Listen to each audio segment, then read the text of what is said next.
Hello everyone, Fanta here, and you're watching FANTAVISION. Today I am doing a year in review for the Nintendo Switch, because this was the first year for the console, and we're going to kind of take a look on how it did during its first year, and going forward, what next year is going to be like for the system. So, the first year I think was a phenomenal success for this little system. It's something that a lot of people kind of had a lot of doubts about when they did that. The real reveal for it, where they showed off what the different controllers could do and all the different sensors, like the IR sensor and the 3D rumble and all the other crap. We're like, oh great, Nintendo's gonna do all these stupid gimmicky crap again. And you know, they did a little bit of that with 1-2 Switch, and then they kind of backed off, realized people don't really care. And they made a ton of other games this year that were fantastic, and third-party games were also very good this year. And we're going to kind of go through a couple of the titles, what I thought about them, and the system itself. I mean, right away, I want to mention something, and that's the pricing of the controllers. I still think $80 is insane for a lot of it. I mean, no. And then, what, $65, $75 for the Pro controller? No. Now, a lot of people are going to say, well, you know, they pack so much technology into these controllers, but really, do you really want all of this crap on this controller? I mean, I'm looking at it, and I already see one thing that needs to be removed, and I feel like would save a lot of money and allow you to implement better features that people want. Like right here. Nobody cares about the IR sensor. Seriously. That's stupid. No games are going to use it. 1-2 Switch is the only thing that's going to use that, and that game is not really a game. It's just a terrible tech demo. And, I mean, the Joy-Cons themselves, when they first launched, they did have problems. Mine are still some of the problem Joy-Cons, just because they occasionally do disconnect, and things will happen when I'm playing Legend of Zelda. Like, I'll lose control for a second or two, which is really frustrating. You shouldn't have that kind of tech problem when the system first comes out. You shouldn't have it at all. But I don't know. That was such a big problem for a little bit. And I know they fixed a lot of people's. I didn't send mine in because for a while I only had the Joy-Cons and I didn't have time to send it in. But hopefully, I don't know, maybe it'll somehow get better. But something that's really great about the Nintendo Switch, and was a problem with the Wii U, because I'm looking over my Wii U collection, and I think I already have almost as many Nintendo Switch games as I do Wii U games. I mean, look at this.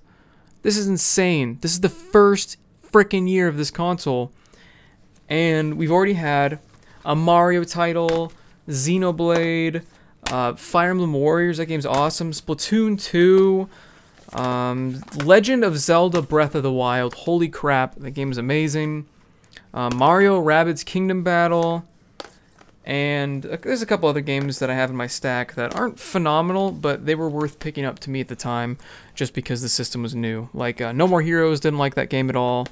Cave Story Plus was okay. Haven't even opened Lego City Undercover, because I picked it up for $20. Puyo Puyo Tetris I've actually put, like, a stupid amount of time into, but that was for reasons. And then The Binding of Isaac Afterbirth was just kind of a... Probably shouldn't have bought that for what I spent, but that's fine. Got a lot of stuff to play. At least this stack right here, phenomenal games. A lot of these are first-party games and were part of the Nintendo plan for this year, because they had a plan that every single month there was going to be a new release. And they stuck to that, and it was fantastic, because there was always something new to play for the system. There was always something to look forward to. And I don't know if they're going to be able to follow that up with 2018, because 2017 was such a great year for the Nintendo Switch. It really was. Of course, it did have its problems. It still has problems with the online. The chat app is still stupid. Nobody uses it. And there are just inherent issues with the system that just need to be addressed. Why are there no themes? Seriously. Why can I not put a theme on that system? That's another source of revenue that they're completely ignoring. I don't know why. Like, it's so easy just to put frickin' background. I mean, I don't want to see black. I don't want to see white. I want to see like a Legend of Zelda theme with a couple of, a little bit of music in the background. And the 3DS has all this, so why doesn't the Nintendo Switch? It's bad when the handheld has more customization in its home than the home console does, and that's saying something. The online issues, I don't know how they're going to fix those. That's going to be something that's going to be a problem that's going to plague the Switch for its entire life, and it's going to be continually a secondary console and not a main console for people, just because a lot of people want to play online games. And I may be a mainly PC gamer, but I still play console games with people because they don't have the best PC in the world, or they're not PC gamers and stuff like that. But there's nobody that is really only playing online with the Nintendo Switch just because of its lack of capabilities. And they're decisions that don't make any sense. Really. I mean, you still need a frickin' friend code. What year is it? Why do we still need friend codes? Why is there no voice chat? Why is there no party system? Why are there no achievements? These are basic things that have been around now for a very long time on other consoles. And Nintendo just dropped the ball. I love that it's portable. I really do. I love that you can just easily pop it into its dock and you can play at home. I love the games on it so far. But it just makes me sad that they really they could have had just a home run and they just barely missed it. I mean, they're selling great. Don't get me wrong. The Nintendo Switch is doing great. It's a very healthy selling system, but 2018 is going to be a huge year to determine just how long its lifespan is. Because, like I said, I mean, this year is fantastic. But what are they going to release? I mean, Pokemon, Metroid, those are the main big two games that people are really looking forward to, is a new Metroid game and a new Pokemon game for the Switch, because there really hasn't been a home console Pokemon game in a long time. So that's something that people are really looking forward to. They need to come out with something great for the Switch next year. They need the same plan that they did for 2017. We need a new, great AAA first party, or at least Nintendo incorporated title every single month of 2018. That's what they need to do. Otherwise, I feel like the system is going to flounder, because there's still a lot of hype behind it. There's still a ton of people that are still excited about it. And I'm sure there's a lot of people that haven't picked up a Nintendo Switch yet. But they need to keep giving people a reason to come back to their system, because their online isn't it, achievements aren't it, and third-party support still, it's still okay, you know? I mean, we've got Ubisoft who made Mario and Rabbids. We've got the Warriors game. But both of those games, they don't have that lasting value that a lot of other systems have. And of course, they've got the third-party support that the newest Doom game, but I mean, that's an old game, is released. Skyrim's from 2011. LA Noir's from forever ago, nobody really cared. And, I mean, Wolfenstein 2 is also coming over to the Switch, but they're not going to be able to compete with their, other systems that are out there. Like PS4, Xbox One are just going to blow it away in the graphics department. And there's nothing they can really do about that. So they need more third-party titles exclusively made for the Nintendo Switch. So it'll run great, look great, and have more exclusives. Because that's how a console survives, is by its exclusives. Otherwise, there's no reason to buy that console. Like the Xbox One, that's a completely separate video, it has no frickin' exclusives. And that's a huge problem. The only reason I play my Xbox is because I have people that only play Xbox.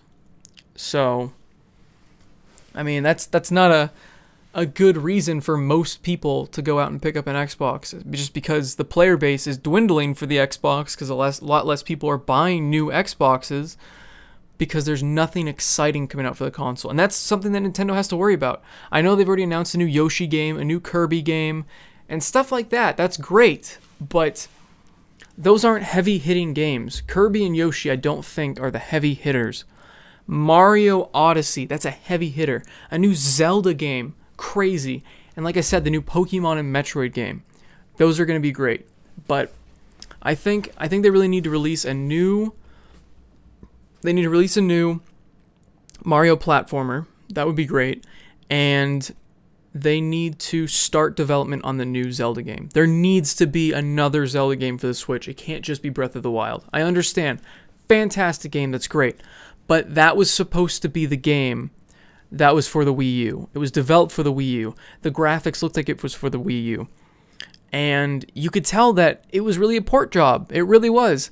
So they need to make a game, Legend of Zelda, that is completely made for the Nintendo Switch. Nothing holding it back like they did for the Wii U version. Nothing that can get in its way, and then maybe even use some of its motion control stuff like some other games. And I know I hate motion controls, but I feel like in a puzzle it would be fine. So find some unique ways to use the Switch. I know Nintendo loves doing that. They love using little gimmicks and features of the system. So use the hardware to its full potential for the new Zelda game and the Metroid game for sure, and make the Pokemon game a 3D Pokemon capturing battle game. Because if you do that, you've murdered the competition, because that is something that so many people have been wanting. Can you imagine if you took like that top-down usual Pokemon game and you mashed it up with that Coliseum feel? That'd be phenomenal. I want that to be a reality, and I think it can. I think that can be a reality. You throw in some online, you throw in some areas where you can play with other people, maybe even co-op.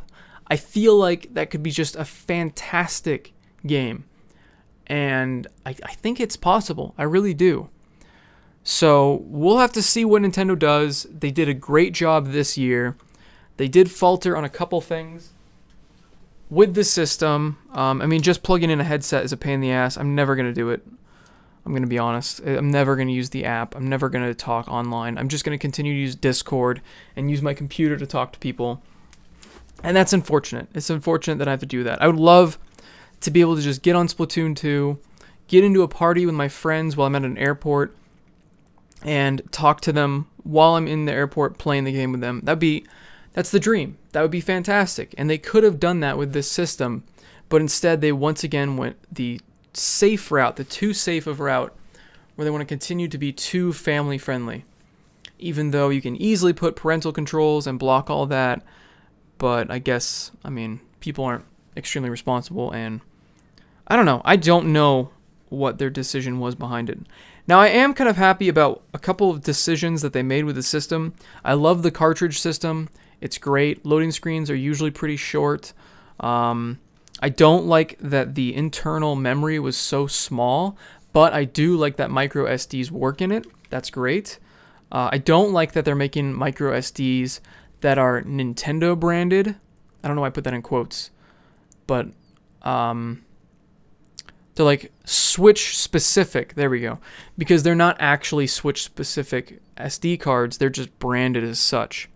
And they're charging an exorbitant amount of money compared to regular SD cards, even though they're the same damn thing. They just have a picture of Mario on the packaging. So that is sketchy and weird. I don't know what's going on there. But yeah, I like that they've got USB-C, because that is going to be the future of, plugins. I mean, my phone has that plugin now, so it's kind of nice. I can use the same plugin as my phone. And I'm trying to think of other things that I really like about this system. I like the screen on it is really nice. I don't think it's as good as the Vita's. I think the Vita's a little bit more vibrant. This is definitely still good. I know somebody in the comments is probably going to tell me, oh, well, the resolution is actually better than the Nintendo Switch. But I don't know. There's something about the Vita screen that really pops. Even the newer Vita screen that isn't as good as the old OLED screen, if you knew that there was a difference. But, yeah. And I honestly, I know a lot of people don't like the skins, but I think the skins look great on the Switch. I think it brings a lot of character to it. And I put a Breath of the Wild skin on here because when you skin something, you really don't want to take it off ever.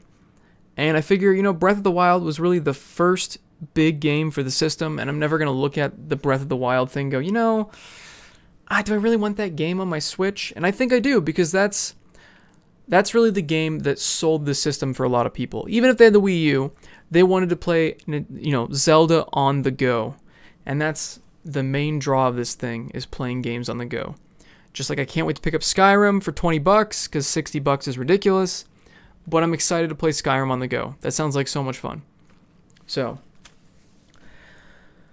there's my spiel. One last thing before I go, I want to say about the system. I am a little annoyed that some of the versions are neutered, compared to the original versions. What I mean by that is Doom does not have snap maps.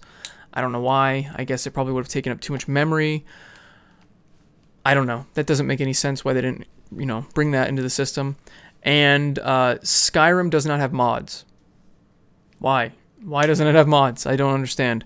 I'm sure there's a community that would love to make mods for the Switch, and I'm sure Bethesda, with their infinite money that they keep printing from making Skyrim for everything, including the Texas Instruments 980, they should have enough money to port over a lot of those mods from the system, like Xbox and PlayStation, and they should have a way to easily, there should be like an online portal where people can upload mods to. I don't know why they're not on the Switch. It's unacceptable. I don't care about the stupid Zelda costume that's in it, and the Link costume, and the sword. It's like, that could be in mods, you know? Like, that's not something that's super special to me, because I've seen better in mods. It's great, I guess, that they put some amiibo support, but it's just to sell more amiibos, and look, it's on a Nintendo console. I think they should have put mods on here, and I don't know how the hell I'm going to play Skyrim without mods. I don't think I've ever played Skyrim for a long time, like a big length of time without mods, so it'll be interesting. I don't know, I'm probably going to suck at the game. So, thanks for watching, everyone. That's how I feel about the Nintendo Switch. I think it was a pretty solid year for the system, lots of great games.